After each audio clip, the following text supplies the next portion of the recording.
Pakistan cricketer మరియు bowler Harish Rauf. ఈయన్ని చూసి అక్కడ జనవందరు స్టేడియంలో కోహ్లీ అని నడిచారు. ఎందుకంటే హరీష్ రౌఫ్ బౌలింగ్ చేసినప్పుడు కోహ్లీ చాలా సార్లు బాగా ఆడి మ్యాచ్ చూపించారనమాట. కోహ్లీ చాలా రన్స్ కొట్టారనమాట అప్పట్లో.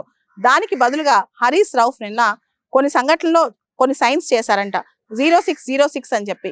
06 అంటే పాకిస్తాన్ సోషల్ మీడియాలో ఒక కథనం నడుస్తుంది. దాని ప్రకారం ఏంటంటే ఆపరేషన్ సింధూర్ టైంలో ఇండియా ఫైటర్ జెట్స్ 6 కూలిపోయినాయి అని చెప్పి పాకిస్తాన్ సోషల్ మీడియాలో ఒక ఫేక్ కథనం నడుస్తుంది అనమాట. ఆ కథనాన్ని బలపరుస్తూ హరీష్ రావు కావాలనే ఇలాంటి సైన్స్ జెస్చర్స్ చేస్తున్నారా? అదేవిధంగా హరీష్ రౌఫ్ ఒక జెస్చర్ చేశారంట. అంటే ఆయన హ్యాండ్ ఇలా మూవ్ వెళ్ళి ఫ్లైట్ పడిపోయింది అన్నట్టు, అంటే మీ ఫైటర్ జెట్ కూలిపోయింది అన్నట్లు ఇలాంటి సైన్స్ చేశారంట. ఇవన్నీ చూస్తే ఇండియాని పాకిస్తాన్ క్రికెటర్స్ ప్రవోక్ చేస్తున్నారా?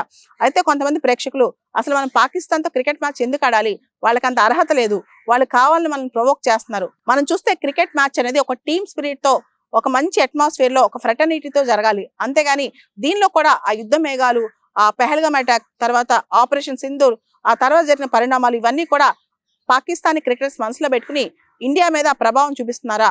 ఇండియాతో మ్యాచ్ ఆడుతున్నప్పుడు అవన్నీ కనిపించేలా ప్రొవోకేషన్స్ చేస్తున్నారా, సైన్స్ చేస్తున్నారా అనేది ఇప్పుడు తలపిస్తుంది అనమాట. ఇవన్నీ చూస్తే మాత్రం పాకిస్తాన్ ఏ రంగాన్ని వదలట్లేదు, చివరికి క్రికెట్ ని కూడా వదలట్లేదు అనమాట. ఇండియా దీనికి ధీటైన సమాధానం చెప్పాలని చెప్పి క్రికెట్ ప్రేమికులు, ప్రేక్షకులు మరియు భారతీయ ప్రజలు కోరుకుంటున్నారు.